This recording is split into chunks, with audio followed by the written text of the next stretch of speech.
피터팬의 모험. 이 세상 아이들은 누구나 자라서 어른이 되지요. 웬디가 그 사실을 알게 된 건 2살 때였어요. 정원에서 놀던 웬디는 예쁜 꽃을 꺾어 손에 들고 엄마에게 갔어요. 그러자 엄마는 웬디를 꼭 껴안으며 말했어요. 오, 웬디, 영원히 이렇게 예쁜 아기로 남아있으면 얼마나 좋을까? 웬디는 자신이 커서 어른이 된다는 걸 어렴풋이 알게 되었지요. 웬디는 점점 자라서 귀여운 소녀가 되었고 존과 마이클이라는 남동생들도 태어났어요. 웬디네 집에는 아이들을 돌봐주는 유모가 있었어요. 유모는 특이하게도 사람이 아니라 나나라는 개였답니다. 나나는 웬디네 집에 오기 전까지는 주인이 없는 떠돌이 개였어요. 웬디의 부모인 달링 씨 부부는 나나를 공원에서 처음 보았어요. 나나는 공원에서 하루 종일 아기들을 보며 지냈어요. 그러다가 유모가 잠시 한눈을 팔면 곧장 쫓아가 지저대곤 했어요. 유모를 둘 형편이 안 되는 달링 씨 부부는 영리한 개를 집으로 데려와 아이들을 돌보게 했어요. 나나는 매일 아침 아이들을 학교까지 데려다 주었고 비 오는 날이면 학교에 우산을 가져갔어요. 그리고 수업이 끝날 때까지 유모들이 기다리는 교실에서 조용히 아이들을 기다리기도 했어요. 한밤중에 아이들이 자다가 뒤척이기만 해도 벌떡 일어나 살피고 기침하는 아이가 있으면 약을 먹이고 목에 수건을 둘러주었어요. 웬디의 아빠 달링 씨는 체면을 무척 중요하게 여기는 사람이었어요. 달링 씨는 개를 유모로 삼았다며 이웃들이 흉볼까봐 신경을 썼지요. 그래서 나나가 자기를 존경하지 않는 것처럼 보이면 언짢아 했어요. 그럴 때면 달링 부인이 달링 씨를 위로했어요. 여보, 나나는 당신을 굉장히 존경해요. 달링 부인은 아이들이 잠들 때까지 곁에 앉아 아이들이 오늘 무슨 생각을 하며 지냈는지 짐작해보곤 했어요. 아이들은 마음속으로 신나는 모험으로 가득한 상상의 섬나라 네버랜드를 그려보았어요. 네버랜드의 모습은 아이들마다 달라요. 예를 들면 존의 네버랜드에 연못이 있고 그 위로 빨간 홍학이 날고 있다면 꼬마 마이클의 네버랜드에는 빨간 홍학이 한 마리 있고 그 위로 호수가 날아다녀요. 그리고 존이 모래 위에 거꾸로 뒤집힌 배 안에서 살아간다면 마이클은 인디언의 천막 안에서 지내고 웬디는 풀로 엮은 집에서 어미 잃은 새끼 늑대를 키우며 지내지요. 아이들은 언제 네버랜드로 가냐고요? 잠들기 2분 전이랍니다. 어른이 되면 모두 잊어버리지만 누구나 잘 생각해보면 한때 그곳에서 놀았던 기억이 떠오를 거예요. 달링 부인은 아이들이 종종 피터에 관해 이야기하는 걸 들었어요. 얘들아, 피터가 누구니? 피터팬 말이에요, 엄마. 그 순간 달링 부인의 머릿속에 어릴 때 들었던 이야기가 떠올랐어요. 요정과 함께 살며 세월이 흘러도 어른이 되지 않은 아이, 피터팬이 등장하는 이야기였지요. 하지만 어른이 된 지금 피터팬이 실제로 존재한다는 사실을 믿을 수가 없었어요. 피터팬은 이제 어른이 되었을 텐데. 아니에요, 엄마. 피터는 저처럼 어린아이예요. 웬디는 피터를 아주 잘 알고 있다는 듯 말했어요. 며칠 뒤 아침 달링 부인은 아이들 방에 나뭇잎이 떨어져 있는 것을 보았어요. 웬디는 대수롭지 않게 말했어요. 피터가 떨어뜨리고 갔나 봐요. 피터? 피터팬이 왔다 갔단 말이니? 네, 밤마다 놀러와 침대 발치에 앉아 피리를 불어주는걸요? 어떻게 현관문도 두드리지 않고 집 안에 들어올 수가 있지? 피터는 저리로 들어와요.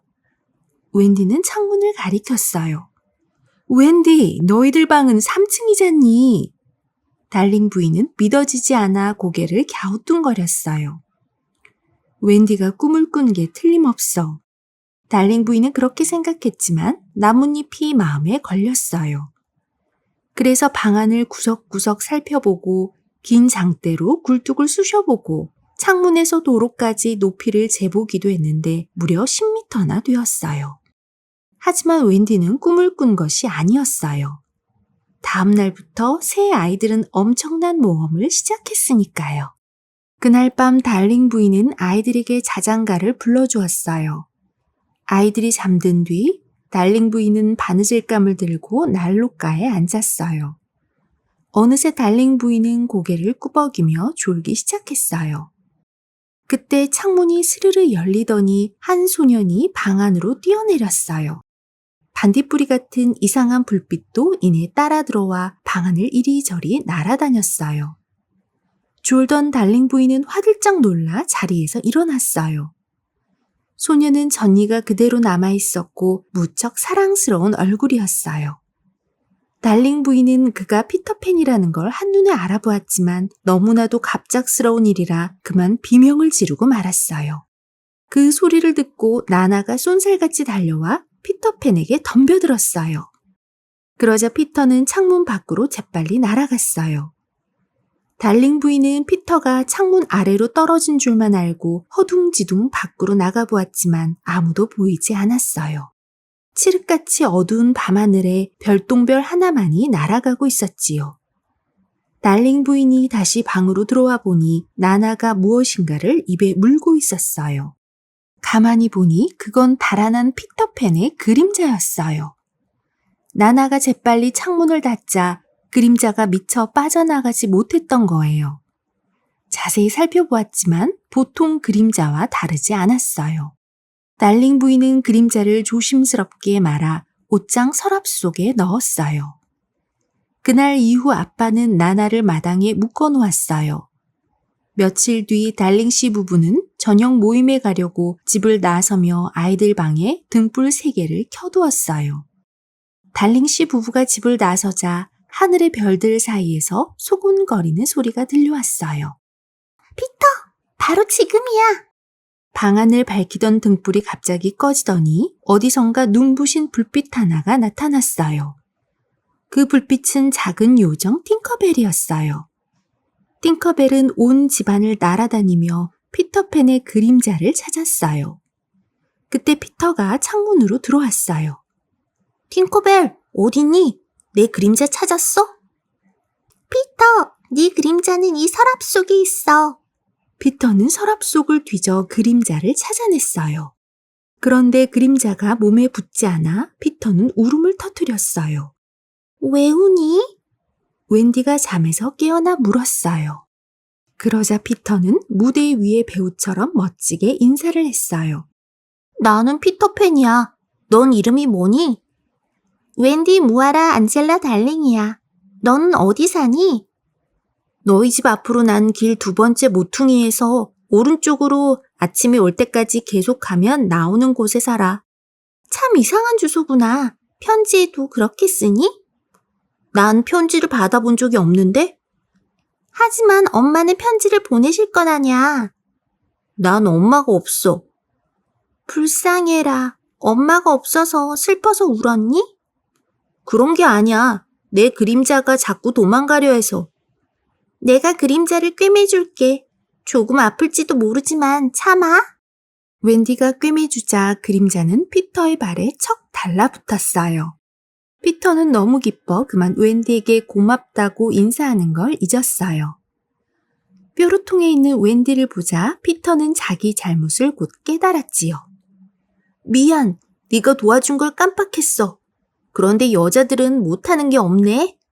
정말 그렇게 생각해? 좋아, 그럼 화해하는 뜻으로 키스해줄게. 키스가 뭔데? 어머, 넌 키스가 뭔지 모르는구나. 응, 하지만 네가 내게 키스를 주면 그게 뭔지 알게 되겠지. 웬디는 왠지 부끄러워 옆에 있던 골무를 피터에게 주었어요. 그럼 이제 내가 키스를 줘야 할 차례네. 피터는 자기 옷에 달린 도토리 단추를 떼어 웬디에게 주었어요. 고마워. 실에 꿰어 목에 걸고 다닐게. 그런데 피터, 넌 몇 살이니? 나도 몰라. 태어난 지 7일째 되던 날 어른들이 내가 크면 어떤 사람이 될지 이야기하는 걸 듣고 집에서 도망쳤어. 나는 켄징턴 공원에서 요정들이랑 살았어. 요정? 그래, 아기가 세상에 태어나 처음 웃으면 그 웃음이 퍼져나가 요정이 돼. 하지만 아이가 커서 요정을 믿지 않게 되면 그 요정은 죽어. 요정 이야기를 하던 피터는 그제야 팅커벨이 없어진 걸 알았어요. 참, 팅커벨이 어디 갔지? 팅커벨, 어딨어? 그때 서랍 속에서 딸랑딸랑 소리가 들리자 피터는 얼른 서랍을 열었어요. 화가 난 팅커벨은 방 안을 이리저리 날아다녔어요. 와, 아름답다. 웬디는 요정 팅커벨을 보고 말했어요. 웬디, 우리와 함께 네버랜드에 가지 않을래? 거기가 어딘데? 길 잃은 아이들이 사는 곳이야. 유모가 한눈을 팔아 유모차에서 떨어진 아이들이 7일 안에 부모에게 돌아가지 못하면 가는 곳이지. 그곳의 대장은 물론 나야. 나와 함께 그곳으로 가서 아이들 옷도 꿰매주고 이야기도 들려줘. 하지만 나는 너처럼 하늘을 나는 법을 모르는데? 존과 마이클에게도 나는 법을 가르쳐줄 수 있니? 그럼, 그리고 바람의 등에 올라타는 법도 가르쳐줄게. 웬디는 동생 존과 마이클을 서둘러 깨웠어요. 팅커벨이 존과 마이클 그리고 웬디에게 반짝이는 가루를 뿌리자 피터와 세 아이는 공중에 붕 떠올랐어요.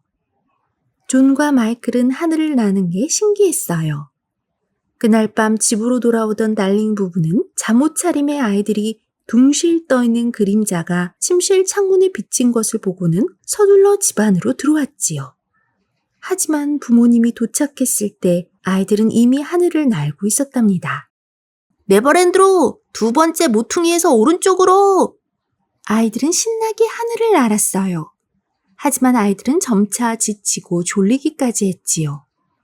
피터처럼 자면서 나는 법을 몰라 밑으로 떨어질 뻔하기도 했어요. 그렇게 여러 날을 날아서야 네버랜드에 도착하게 되었어요. 이제 네버랜드에 다 왔어. 세 아이는 피터가 가리키는 곳을 보았어요. 아이들은 그곳이 전부터 보아왔던 곳처럼 편하게 느껴졌어요. 하지만 피터의 얼굴에는 웃음이 사라지고 긴장이 감돌기 시작했어요. 피터는 자고 있던 팅커벨을 깨워 주위를 살펴보고 오라고 했어요. 무슨 일이야? 어느새 피터팬의 옆으로 다가온 웬디가 물었어요. 이 섬에는 해적이 있어. 두목은 훅 선장이지. 존과 마이클은 겁먹은 표정을 지었어요. 훅 선장이 얼마나 무서운 악당인지 책에서 읽어 잘 알고 있었지요. 걱정하지 마. 내가 그놈의 오른팔을 잘라버렸거든. 그래서 그놈은 오른팔에 갈고리를 달았지. 혹시 훅 선장을 만나면 반드시 내게 넘겨. 피터가 우쭐대며 말했어요. 어느새 날이 어두워져 주위는 어두컴컴했어요. 그때 팅커벨이 날아와 피터에게 속삭였어요. 해적들이 우리를 발견하고 대포를 쏠 준비를 하고 있대.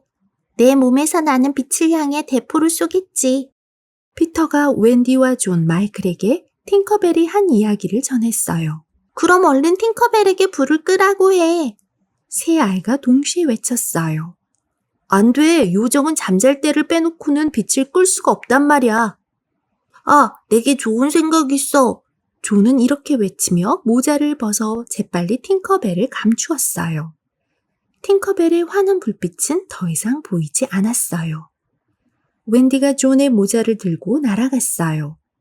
드디어 요란한 대포 소리가 들려왔어요. 해적들이 대포를 쏘기 시작한 거예요.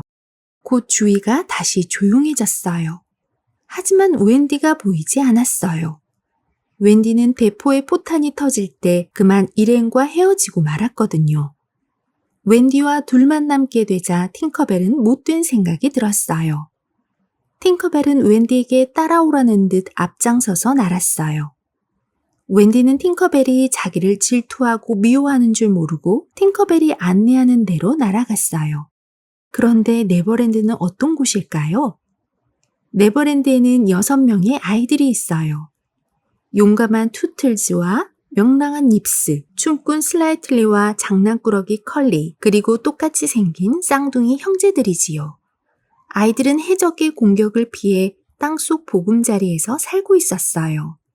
아이들의 영원한 적인 해적들과 해적선의 선장 훅도 네버랜드에서는 빼놓을 수 없는 중요한 인물들이지요. 사실 훅은 우아한 차림새와 고상한 말씨를 좋아하는 사람이에요. 하지만 레이스로 장식된 영국 왕 찰스 2세의 옷차림을 하고서 갈고리팔을 휘두르는 모습은 상상만 해도 오싹하지요. 인디언들도 네버랜드에 살고 있어요. 추장의 딸 타이거 릴리는 예쁘고 용감해요. 네버랜드에 사는 동물 가운데 가장 거대한 악어는 똑바로 쳐다볼 수 없을 정도로 무시무시해요. 악어에게 한쪽 팔을 잃은 훅 선장이 악어를 무서워하는 것은 어쩌면 당연한 일이겠지요. 그때 훅 선장은 무서운 표정을 지으며 해적 부하들에게 말했어요. 다른 건 다 필요 없고 한 녀석만 잡으면 된다. 피터팬! 내 팔을 이렇게 만든 놈, 그놈 때문에 악어가 내 팔을 먹어버렸다. 그 악어가 내 팔과 손목시계를 먹어치우더니 이제는 입맛을 쩝쩝 다시며 아예 나를 통째로 삼키려 하고 있어. 하지만 똑딱똑딱 시계 소리가 들리면 난 잽싸게 도망을 치거든? 그러니 그놈이 어떻게 나를 잡아먹을 수 있겠나? 그런데 그 시계가 고장나면 어떻게 하지? 그게 제일 걱정이야. 자, 명령을 내리겠다. 너희들은 배로 돌아가서 초록 설탕에 듬뿍 든 케이크를 굽는다. 그걸 인호 호수에 놓아두면 아이들이 신나게 먹어치우겠지? 그 아이들에게는 달콤한 케이크가 얼마나 해로운지 가르쳐줄 엄마가 없거든. 으하하하하하. 훅은 자기가 세운 작전이 마음에 드는 듯 호탕하게 웃었어요. 해적들 역시 신이 나서 춤을 추며 노래를 불렀지요. 그때 어디선가 째깍째깍째깍 하는 소리가 들려왔어요. 훅 선장은 얼굴이 새파랗게 질렸어요. 아, 악어다! 훅 선장과 해적들이 도망치자 아이들은 깔깔대며 웃었어요. 그때 하늘을 올려다보던 닙스가 외쳤어요. 굉장히 큰 하얀 새가 이쪽으로 날아오고 있어! 닙스가 발견한 하얀 새는 바로 웬디였어요. 아이들은 먼저 날아온 팅커벨을 발견하고 소리쳤어요. 팅커벨, 대장은 어디 있어? 피터가 웬디만 좋아한다고 생각한 팅커벨은 질투에 눈이 멀어 그만 아이들에게 엄청난 거짓말을 하고 말았어요. 피터가 저 새를 쏘래. 아이들은 팅커의 말대로 웬디에게 화살을 겨눴어요. 투툴즈가 쏜 화살이 활쉬위를 벗어나 웬디의 가슴을 명중시켰어요. 가엾은 웬디는 그만 땅으로 곤두박질 치고 말았어요. 아이들은 정신을 잃은 웬디를 빙 둘러쌌어요. 이건 새가 아니고 여자애잖아. 혹시 우리를 돌봐주러 온 아이는 아닐까? 그런 아이를 우리 손으로 죽였다고? 말도 안 돼. 이 아이는 꿈에서 본 우리 엄마랑 닮았어. 그런데 내가 죽였다니. 투툴즈는 괴로움을 견디지 못해 울부짖었어요. 그때 피터의 목소리가 들려왔어요. 얘들아, 내가 돌아왔어. 너희의 엄마를 데려왔단다. 그런데 혹시 예쁜 여자애를 못 봤니? 아이들은 풀이 죽어 말없이 비켜섰어요. 죽은 거야? 누가 그랬어? 피터는 쓰러져 있는 웬디를 보고 깜짝 놀랐어요. 투툴즈는 말없이 고개를 끄덕였지요. 화가 머리끝까지 난 피터는 투툴즈를 노려보았어요. 그때 웬디의 가느다란 신음소리가 들렸어요. 살아있었구나! 살았어! 피터와 아이들은 웬디를 에워싸고 기뻐서 소리쳤어요. 그때 웬디의 목에 걸려있는 도토리 목걸이가 피터의 눈에 띄었어요. 화살이 다행히 도토리에 맞아서 웬디는 살 수 있었던 거예요. 이건 내가 웬디에게 준 키스야. 키스가 웬디의 생명을 구했어. 아이들은 팅커벨이 거짓말을 한 것을 알려주었어요. 피터는 팅커벨을 쏘아보며 말했어요. 이제 너하고는 안 놀아. 앞으로 다시는 내 눈앞에 나타나지 마. 팅커벨은 피터의 어깨에 앉아 빌고 또 빌었어요. 좋아, 일주일 동안 안 놀아. 피터는 아이들에게 웬디가 살 작은 집을 짓자고 했어요. 아이들은 곧바로 땅속 집으로 들어가 자기가 가지고 있는 것 중에서 가장 좋은 것을 가져왔어요. 그때 존과 마이클이 졸린 눈을 비비며 나타났어요. 엄마와 나나가 없어. 네버랜드로 온 게 꿈은 아닌가 봐. 피터는 웬디의 몸을 재며 집을 어떻게 지을지 궁리하고 있었어요. 얼마 후 창문과 굴뚝이 있는 작은 집이 완성되었어요. 아가씨, 우리가 지은 집이 마음에 드시나요?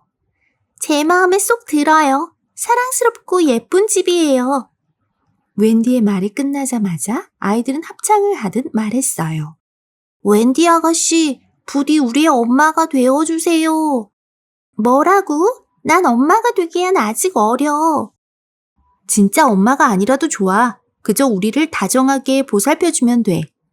피터가 말하자 웬디는 웃으며 말했어요. 알았어. 자, 모두 안으로 들어와. 신데렐라 이야기를 해줄게. 작은 집에 많은 아이들이 들어갈 수 있는 것은 네버랜드이기 때문에 가능한 일이에요. 네버랜드에서는 상상하기만 하면 모든 일들이 이루어지거든요. 아이들은 웬디의 이야기를 들으며 꿈나라로 갔어요. 웬디는 잠이 든 아이들을 침대에 눕히고 이불을 덮어주었어요. 시간이 흐르자 웬디는 부모님이 보고 싶어졌어요. 웬디는 동생들이 부모님을 잊어버린 것 같아 걱정이 되었어요. 막내 동생 마이클은 웬디가 진짜 엄마인 줄 알 정도였어요. 네버랜드에도 여름이 왔어요. 더위에 지친 아이들은 이너 호수에서 헤엄을 치며 놀았어요. 이너들은 큰 바위 위에 앉아 머리를 빗거나 햇빛을 쬐곤 했지요. 하지만 이너들이 아이들과 친한 것은 아니었어요. 친해지고 싶어 다가가면 이너들은 물속으로 사라져버렸어요. 아이들은 점심을 먹은 뒤 바위 위에서 낮잠을 자곤 했어요. 웬디는 그런 아이들 옆에서 바느질을 하며 시간을 보냈지요. 어느 날 호수에 이상한 기운이 감돌기 시작했어요. 그것을 알아차린 피터가 벌떡 일어나 외쳤지요. 해적이다! 물속으로 들어가! 어서! 아이들은 물속으로 풍덩 뛰어들었어요. 조금 뒤 배 한 척이 바위로 다가왔어요. 그 배에는 훅 선장의 부하 스미와 스타키 그리고 추장 딸 타이거 릴리가 타고 있었어요. 타이거 릴리는 밧줄로 꽁꽁 묶여 있었고 해적들은 뭔가 잔뜩 벼르는 표정이었어요. 타이거 릴리는 훅 선장의 배에 몰래 들어갔다가 잡혔어요. 훅은 부하들에게 타이거 릴리를 해치우라고 명령했어요. 바위 뒤에 숨어서 이 광경을 살펴보던 피터가 갑자기 훅 선장의 목소리를 흉내내어 말했어요. 어이 얼간이들아, 그 계집애를 풀어주어라. 선장님 목소리잖아. 이 인디언 계집애를 풀어주라고요? 그렇다. 당장 내 말을 듣지 않으면 갈고리 맛을 보여주겠다. 해적들은 고개를 갸웃거리면서도 선장이 시킨 대로 타이거 릴리를 묶었던 밧줄을 풀어주었어요. 그러자 타이거 릴리는 재빨리 물속으로 헤엄쳐 도망갔어요. 바로 그때 진짜 훅의 목소리가 들려왔어요. 배를 세워라! 곧이어 배에 오른 훅이 화가 잔뜩 난 표정으로 외쳤어요. 다 틀렸다. 놈들이 엄마를 구했다. 네? 엄마가 뭔데요? 스미가 물었어요. 어머나! 엄마가 뭔지 모르나 봐. 깜짝 놀란 웬디가 자기도 모르게 소리쳤어요. 피터가 얼른 웬디를 물속으로 끌어당겼어요. 무슨 소리가 들리지 않았냐? 훅이 주위를 둘러보았어요. 글쎄요, 전 아무 소리도 못 들었는데요. 스타키가 횃불을 들고 이리저리 살펴보았어요. 진짜 엄마를 모른단 말이냐? 엄마란 둥지가 강물로 떨어져도 계속 알을 품는 어미새 같은 거야. 그렇다면 피터와 아이들을 보살펴주려고 엄마가 나타난 건가요? 스타키가 한참 동안 생각한 끝에 말했어요. 그 엄마를 잡아다 우리 엄마로 삼아요. 스미가 눈을 가늘게 뜨고 말했어요. 좋아. 먼저 아이들을 꿰어 배에 태우고 하나씩 물속으로 빠뜨리자. 아이들이 다 죽으면 엄마를 잡아다가 우리 엄마로 삼자. 훅은 멋진 계획이라도 세운 듯 의기양양하게 말했어요. 참, 인디언 계집애는 어디 있냐? 타이거 릴리가 보이지 않자 훅이 물었어요. 그 애는 선장님이 명령하신 대로 풀어줬는데요. 뭐야? 풀어줘? 이 밥통 같은 놈들, 난 그렇게 말한 적이 없어. 그때 피터가 다시 훅의 목소리를 흉내내어 외쳤어요. 이놈들, 내가 바로 제임스 훅 선장이다. 훅이 사방을 두리번거리며 외쳤어요. 웬 놈이냐? 정체를 밝혀라. 네가 훅이라면 나는 누구란 말이냐? 하찮은 물고기지. 내가 물고기라고? 자존심이 상한 훅은 목소리의 정체를 꼭 밝혀내겠다고 결심했어요. 어이 훅, 너는 훅 말고 다른 이름도 가지고 있겠지? 물론이지. 피터가 대답하자 훅은 작전이 성공했다고 생각하고 계속 물었어요. 너는 식물이냐? 아니. 그럼 동물이냐? 맞아. 남자 어른이냐? 아니. 그럼 굉장히 멋진 남자아이? 맞아. 그게 바로 나야. 내가 누군지 모르는 모양이군. 나는 바로 피터팬님이시다. 훅의 부하들은 한동안 서로 얼굴을 물끄러미 바라보다가 훅이 외치자 정신을 차렸어요. 피터팬, 꼼짝 마라. 스미, 스타키, 저놈을 꼭 잡아야 한다. 이에 질세라 피터가 아이들에게 말했어요. 얘들아, 공격이다! 아이들은 무서운 기세로 배를 향해 나아갔어요. 아이들과 맞붙어 싸우던 해적들은 모두 배를 버리고 도망쳤어요. 훅은 갈고리를 휘둘러 아이들을 쫓았어요. 갈고리를 무서워하지 않는 피터는 훅이 섬으로 올라와 공격할 준비를 갖출 수 있도록 훅에게 손을 내밀었어요. 하지만 훅은 피터의 손을 꽉 물었어요. 그리고 갈고리로 피터를 2번이나 찍었어요. 훅은 비열한 웃음을 지으며 피터를 쏘아보았어요. 그러다 갑자기 물속으로 뛰어들어 정신없이 헤엄쳐 달아났어요. 훅의 오른팔을 삼킨 악어가 바위 위로 올라왔거든요. 아이들은 그 모습을 보고 깔깔대며 웃었어요. 그러다가 피터와 웬디가 없어진 걸 알고 해적들이 버리고 간 배를 타고 그들을 찾아 나섰어요. 하지만 그들의 모습은 어디에서도 찾을 수가 없었지요. 피터는 웬디와 날아갔을 거야. 아이들이 집으로 돌아간 뒤 인어 호수에서 작은 소리가 났어요. 피터가 기절한 웬디를 바위 위로 끌어올리는 소리였어요. 두 아이는 이미 날 수도 없을 만큼 지쳤어요. 그때 어디선가 연이 날아왔어요. 저건 마이클의 연이야. 마이클의 연을 알아본 웬디가 말했어요.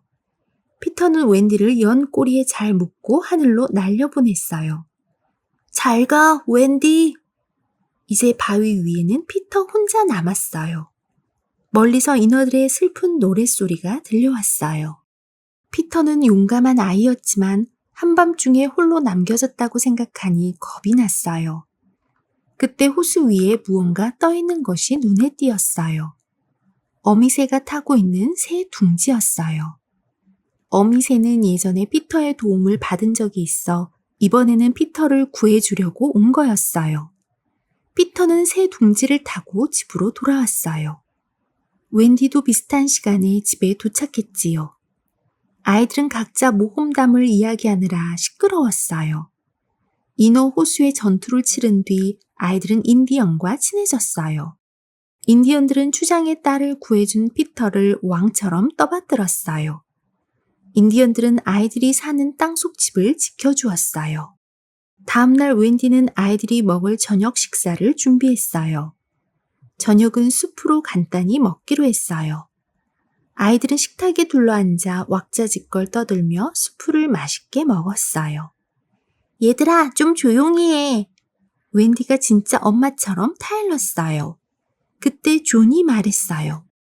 피터가 없으니까 내가 아빠 자리에 앉아도 되지요? 그건 버릇없는 행동이야, 존. 웬디가 타일렀어요. 피터는 진짜 아빠도 아니잖아요. 내가 말해주기 전까지는 아빠가 뭔지도 몰랐단 말이에요.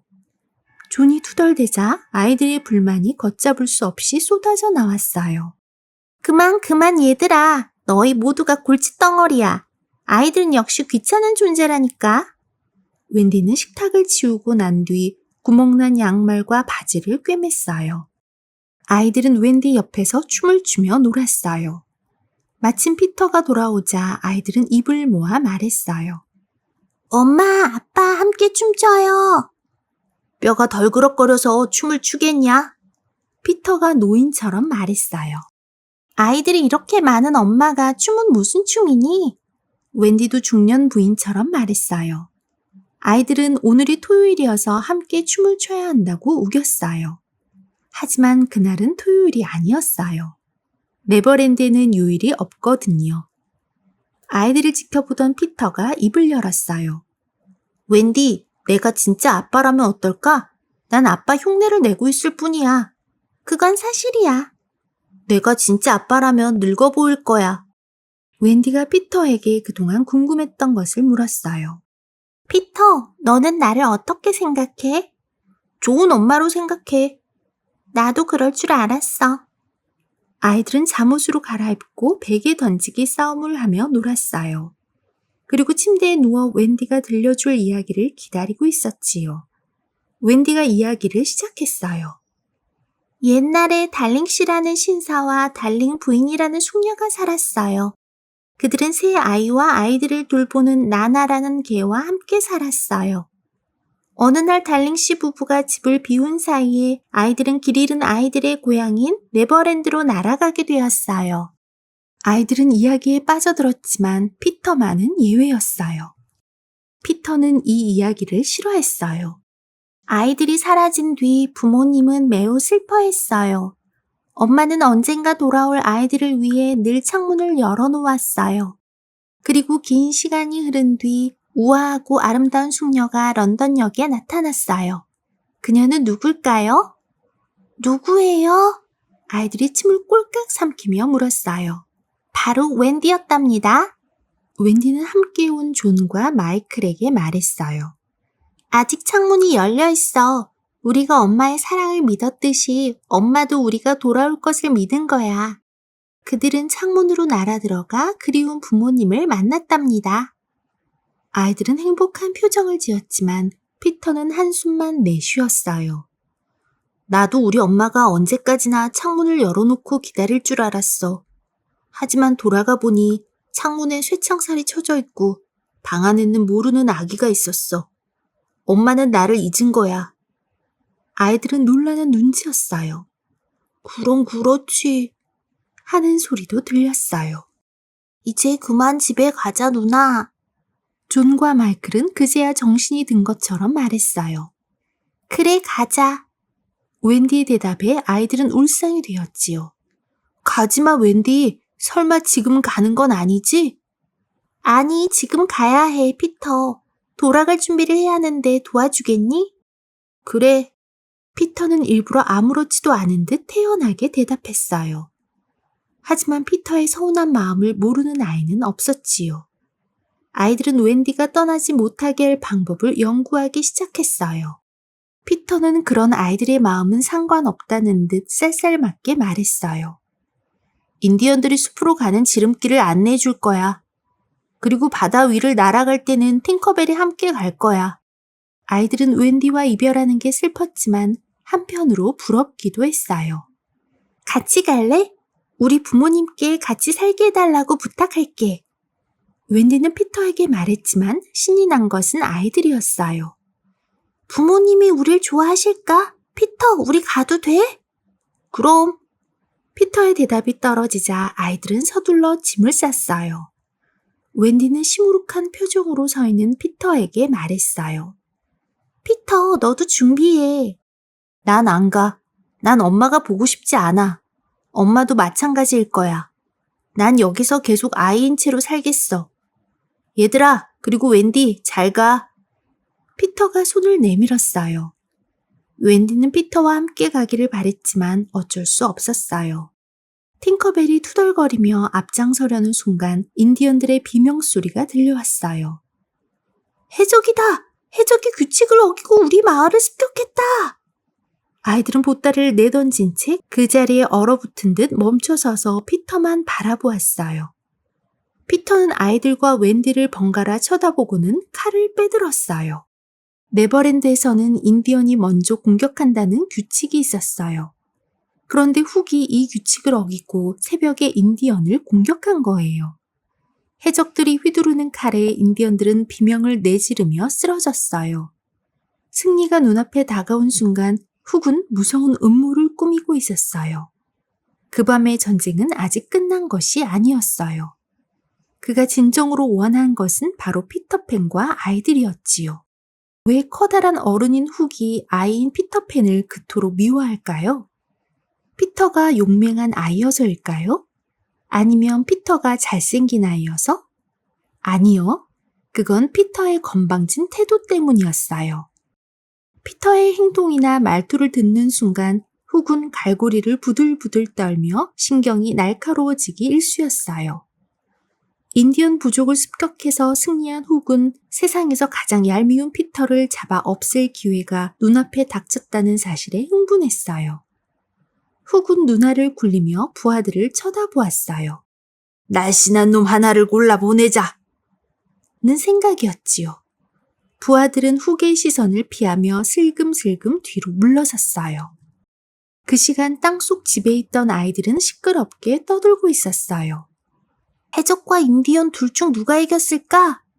인디언이 이겼다면 북소리가 들리겠지? 그게 승리의 신호잖아. 아이들의 말을 엿듣고 있던 훅이 북을 깔고 앉은 스미에게 말했어요. 스미, 어서 북을 쳐! 어서! 스미는 훅의 명령대로 신나게 북을 쳤어요. 둥, 둥, 둥. 북이 울리자 해적들은 얼굴을 땅에 대고 아이들의 반응을 살폈어요. 북소리 들었지? 만세! 인디언이 승리했다! 피터와 아이들은 환호성을 질렀어요. 아이들은 이제 마음 놓고 떠날 수 있다며 기뻐했어요. 빨리 입구마다 한 사람씩 서라. 훅은 아이들에게 들리지 않게 작은 목소리로 명령했어요. 가장 먼저 컬리가 나왔어요.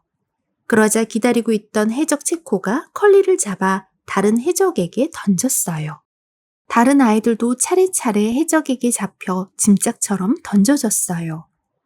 맨 마지막에 나온 아이는 웬디였어요. 웬디는 다른 아이들처럼 던져지지 않고 훅이 직접 맞이했어요. 웬디, 어서 와라. 훅은 정중한 태도로 웬디를 아이들에게 안내했어요. 해적들은 아이들을 묶을 밧줄을 똑같은 길이로 만들어 놓고 한 명씩 꽁꽁 묶기 시작했어요. 그런데 뚱뚱한 슬라이틀리 차례가 되자 문제가 생겼어요. 끈이 짧아서 어떻게 해도 묶을 수가 없었거든요. 해적들은 땀을 뻘뻘 흘리며 고생했지만 결국은 포기해야 했지요. 하지만 한 아이는 아직도 모습을 나타내지 않았어요. 바로 피터였어요.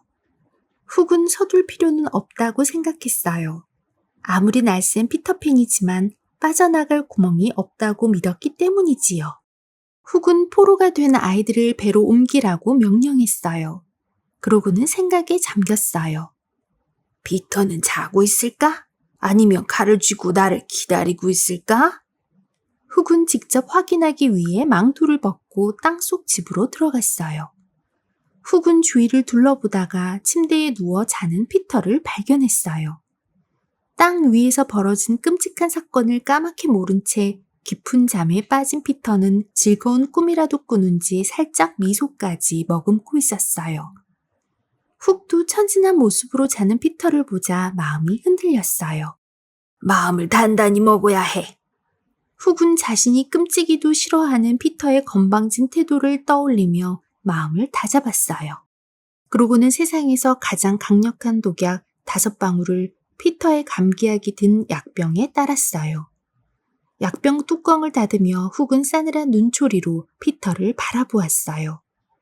발소리를 죽인 채 다시 땅 위로 올라온 훅은 망토를 뒤집어 쓰고 혼자 중얼거리며 숲을 빠져나갔어요. 피터는 훅이 왔다 간 것도 모른 채 여전히 자고 있었어요. 그때 방문을 두드리는 소리가 들렸어요. 피터가 눈을 뜨고 외쳤어요. 누구야? 대답이 들리지 않자 정신이 번쩍 든 피터는 긴장했어요. 피터가 떨리는 목소리로 다시 소리쳤어요. 누군지 말하지 않으면 문을 열어주지 않겠다. 나야, 피터. 문 좀 열어봐. 할 말이 있어. 팅커벨의 목소리였어요. 피터가 문을 열자 온몸에 진흙을 뒤집어 쓴 팅커벨이 잔뜩 흥분한 모습으로 들어왔어요. 팅커벨, 무슨 일이야? 팅커벨은 몹시 불안한 듯 방 안을 이리저리 날아다녔어요. 조금 전에 무슨 일이 일어났는지 너는 상상도 못할 거야. 3번의 기회를 줄 테니까 맞춰볼래? 피터가 답답해서 소리쳤어요. 어서 빨리 말해. 해적들이 아이들을 잡아갔어. 웬디도 함께. 그 말을 들은 피터는 가슴이 찢어질 것 같았어요. 웬디를 구하러 가야겠어. 자리를 박차고 나가려던 피터는 꼭 약을 챙겨 먹으라고 하던 웬디의 부탁이 생각나 약병을 집어들었어요. 안 돼! 그 안에 독이 들어있단 말이야! 팅커벨은 숲을 날아오다가 훅이 중얼거리는 걸 들었던 거예요. 대체 누가 독을 넣었다는 거야? 바로 훅이야. 그가 그랬어. 말도 안 돼. 어떻게 훅이 여길 들어올 수가 있어? 피터는 약을 먹으려고 약병을 입으로 가져갔어요. 그 순간 팅커벨이 쏜살같이 그 병을 낚아채어 한 방울도 남김없이 마셔버렸어요. 이게 무슨 짓이야? 독약을 마신 팅커벨은 이내 비틀거리기 시작했어요. 왜 그래, 팅커벨? 난 곧 죽게 될 거야. 그럼 독약인 줄 알면서도 날 구하려고 마신 거야? 그래. 팅커벨은 피터의 어깨 위에 힘없이 내려앉았어요. 그리고 더 이상 고통을 참을 수 없다는 듯 침대 위에 쓰러졌어요. 피터는 그런 팅커벨을 고통스러운 얼굴로 바라보았어요. 팅커벨의 몸에서 나오던 빛은 점점 희미해졌어요. 이 빛이 완전히 꺼지면 팅커벨을 더 이상 볼 수 없게 된다는 걸 아는 피터는 울먹였어요. 제발 부탁이야. 죽지 마. 피터, 아이들이 요정이 있다는 걸 믿으면 다시 기운이 날 것 같아. 팅커벨이 이렇게 말하자 피터는 두 팔을 축 늘어뜨렸어요. 지금 네버랜드는 아이들이 한 명도 없는 데다가 한밤중이었지요. 그 순간 피터에게 좋은 생각이 떠올랐어요. 이 세상에는 침대에 누워 네버랜드를 생각하는 아이들이 많아요.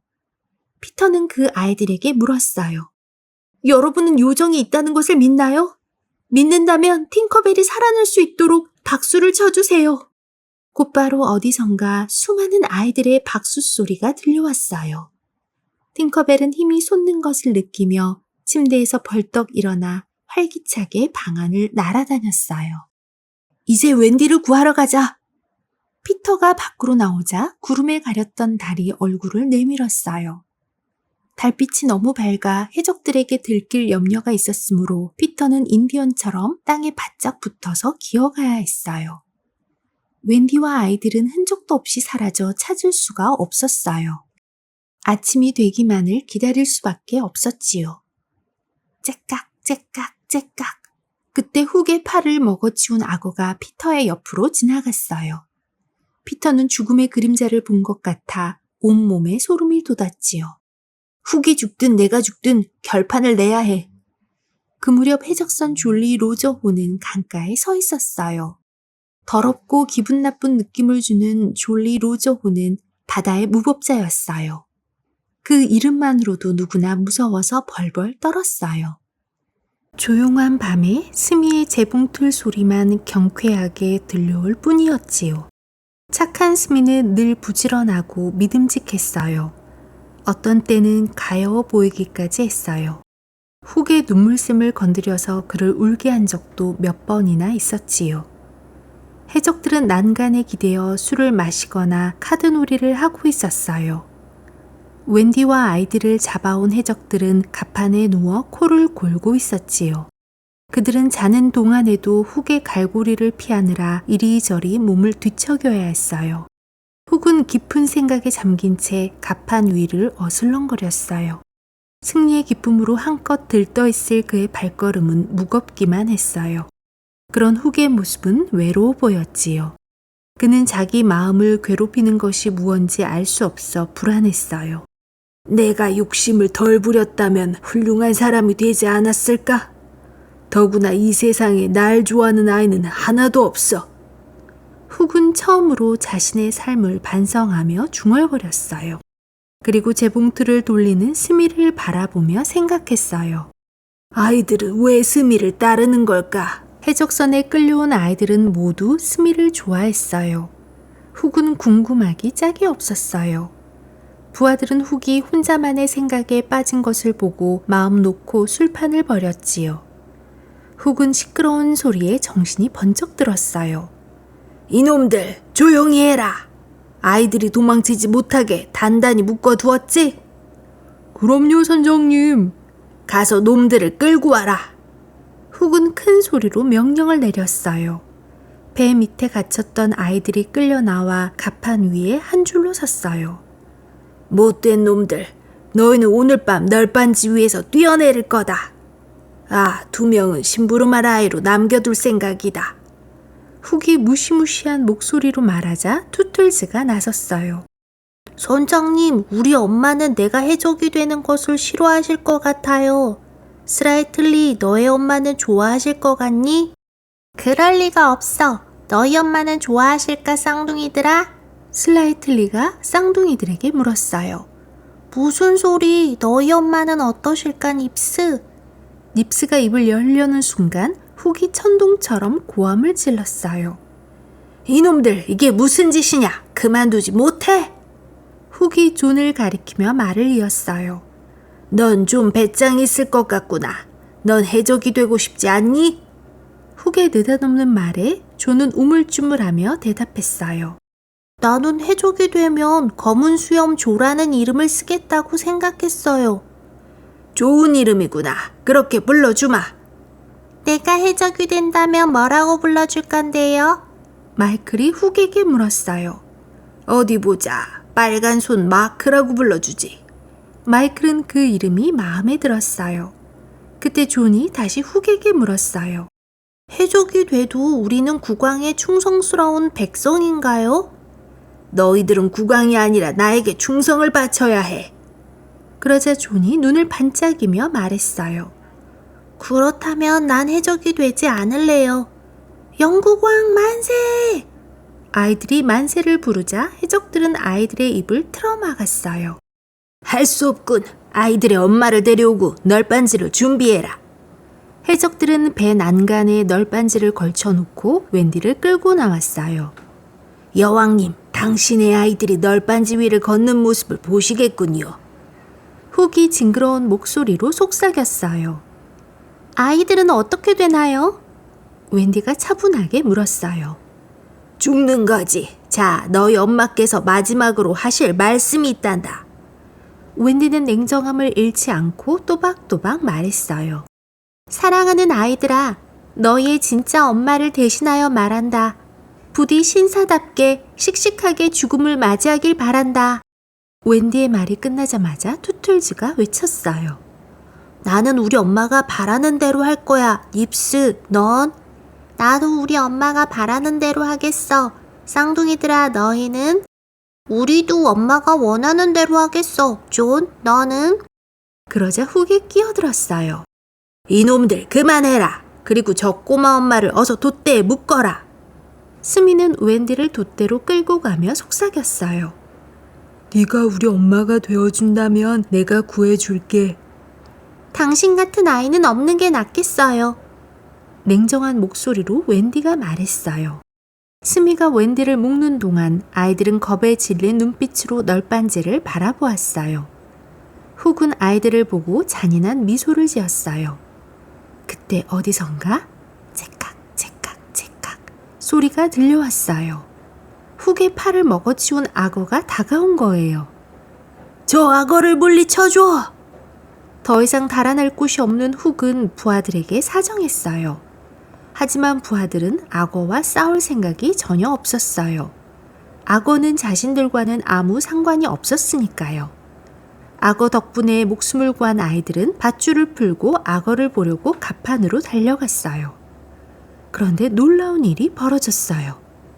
악어가 아니라 피터팬이 서 있는 거였어요. 피터는 악어의 시계 초침 소리를 흉내내기로 작전을 세웠던 거예요. 나처럼 영리한 아이가 있다면 나와보라지. 피터는 스스로 감탄했어요.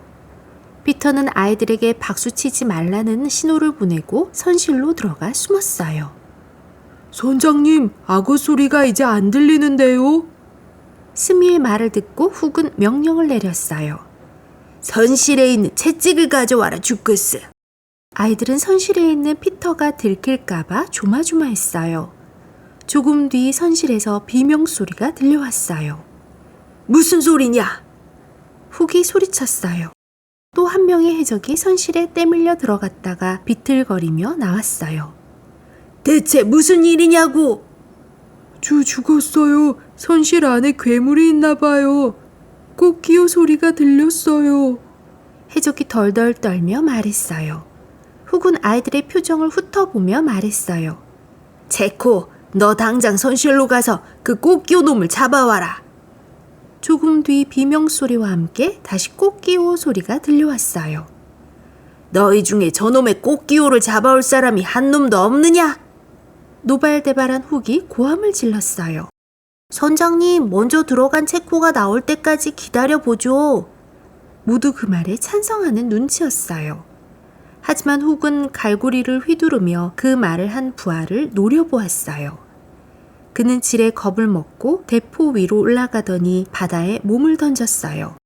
이런 한심한 놈들, 내가 저놈의 꽃기호를 직접 잡아오겠다.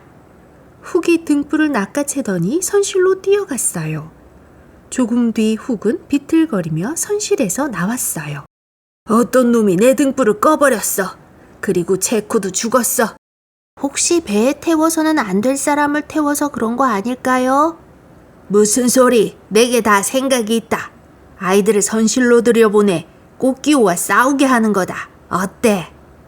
해적들은 아이들을 선실로 밀어놓고 나서 문을 쾅 닫았어요. 선실에 숨어있던 피터는 무기가 될 만한 것들을 찾아냈어요. 그리고 아이들과 함께 선실 밖으로 나가 웬디를 풀어주었어요. 이제 다 함께 날아서 도망치면 되었지만 피터는 그럴 수 없었어요. 훅과 승부를 가려야 하기 때문이에요. 피터는 웬디의 망토를 두르고 꽃기호 소리를 냈어요. 해적들은 아이들도 다 죽었다고 생각하고 겁에 질렸어요. 여자아이가 배에 탄 것부터 문제였어. 부정 탄다고 하잖아. 저 계집애를 바다에 쳐 넣어라. 해적들이 웬디의 주위로 몰려들었어요. 아가씨 안 됐지만 아무도 아가씨를 구해줄 사람이 없군. 그때 피터가 망토를 벗으며 말했어요. 없긴 왜 없어? 여기 피터팬 있잖아. 해적들 사이에서 소동이 벌어졌어요. 훅은 피터를 잡으라고 명령했지만 해적들은 도망가기 바빴어요. 아이들은 힘을 합쳐 해적들을 바다로 던져버렸어요. 훅은 내가 맞는다. 아이를 방패 삼아 싸우고 있던 훅을 보고 피터팬이 외쳤어요. 피터팬, 네 놈이었구나. 이 모든 일을 꾸민 것이.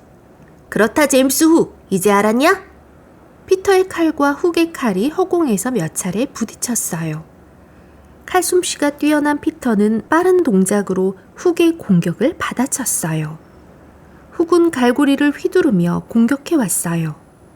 하지만 피터의 칼이 갈비뼈를 찌르자 칼을 떨어뜨렸어요. 피터, 끝내버려! 아이들은 소리쳤어요.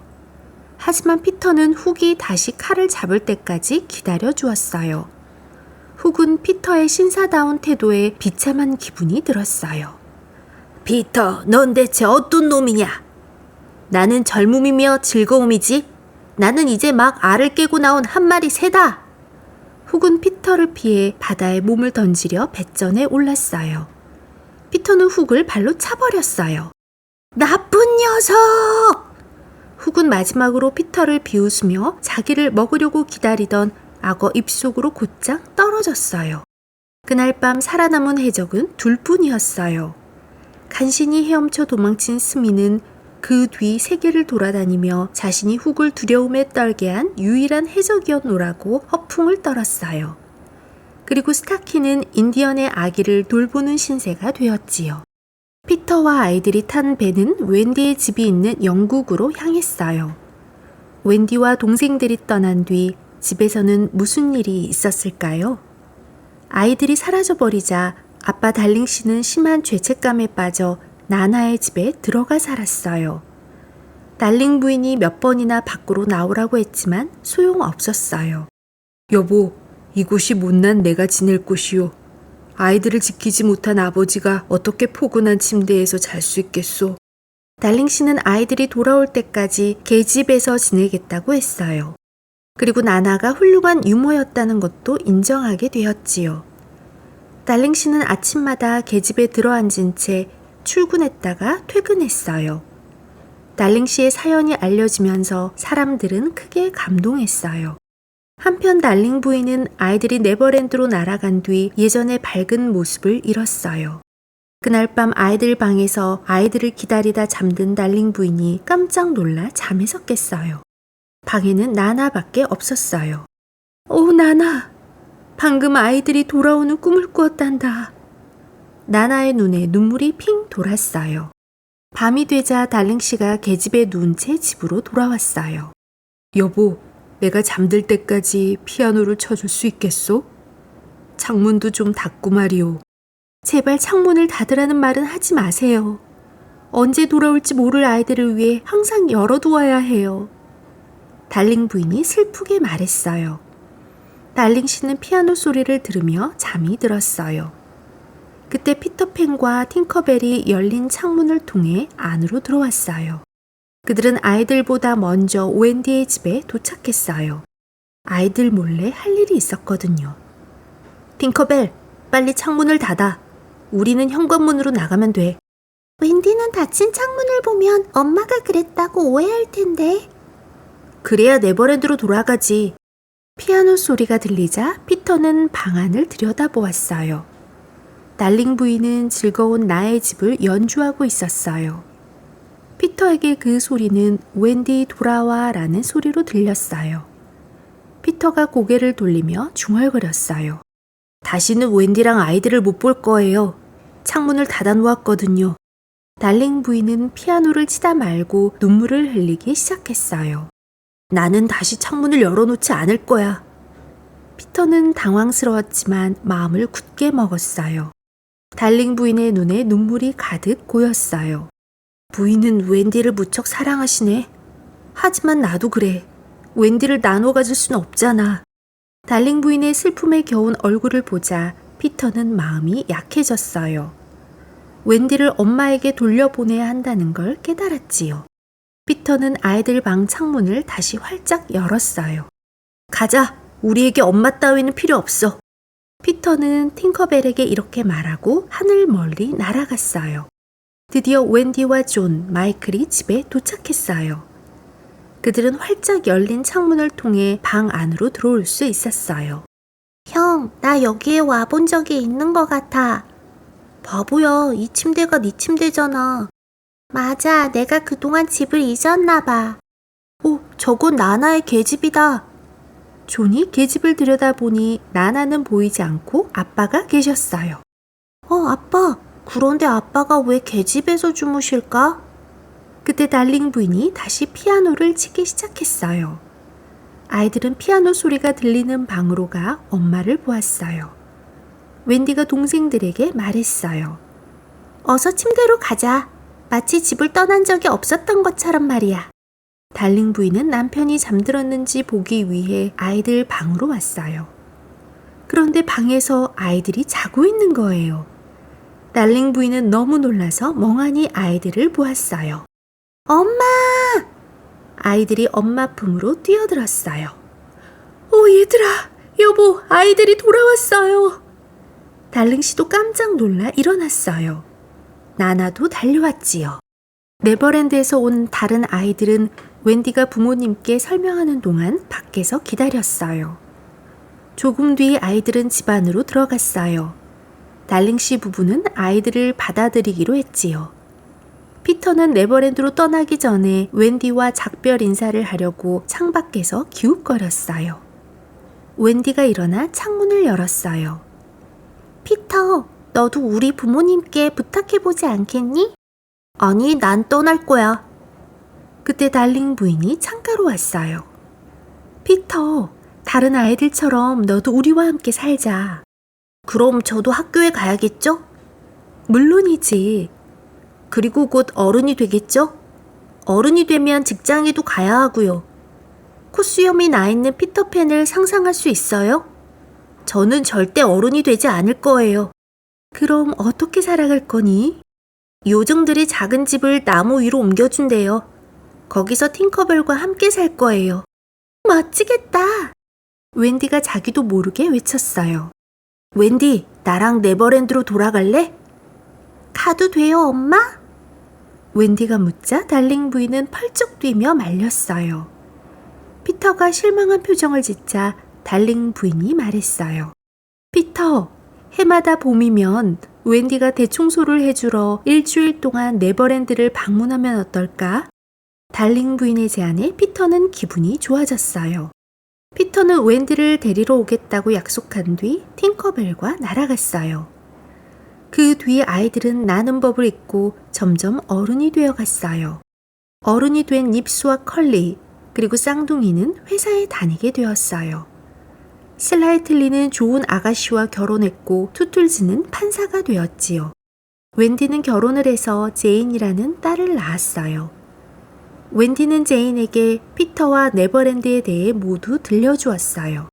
어느 날 제인을 재우던 웬디의 귀에 친숙한 소리가 들렸어요. 오기요. 창문을 열자 피터가 들어왔어요. 웬디는 깜짝 놀랐어요. 안녕 웬디. 지금이 약속한 봄 대청소 기간이라는 거 기억하지? 하지만 이젠 난 날 수가 없어. 어른이 되어 나는 법을 잊어버렸어. 피터는 웬디를 뚫어져라 쳐다보았어요. 어떻게 된 거야 웬디? 약속했잖아. 어른이 되지 않겠다고. 어쩔 수가 없었어. 그리고 결혼해서 저 아이를 낳았어. 피터는 그 자리에 주저앉아 서럽게 울기 시작했어요. 그 바람에 제인이 잠에서 깨어났어요. 안녕? 왜 우니? 나는 피터팬이야. 네 엄마를 네버랜드로 데려가려고 왔어. 알고 있어. 그래서 기다리고 있었어. 제인이 흥분한 목소리로 말했어요. 이제 제인이 내 엄마야. 엄마, 피터에게는 엄마가 필요해요. 봄 청소를 하는 일주일만 피터와 함께 지낼게요. 제인의 말에 웬디는 한숨을 지으며 허락했어요. 잘 있어 웬디. 피터는 제인의 손을 잡고 창밖으로 날아갔어요. 웬디는 피터와 제인이 멀리 날아가는 모습을 바라보았어요. 세월이 지나 제인도 마거릿이라는 딸을 둔 엄마가 되었어요. 봄이 되면 피터는 마거릿을 데리러 왔어요. 마거릿이 엄마가 되면 또 그 딸을 데려가겠지요. 그렇게 모든 일은 되풀이될 거예요. 아이들이 순수함을 잃지 않는다면요. 더 많은 이야기가 궁금하다면 구독 버튼을 눌러 친구가 되어주세요.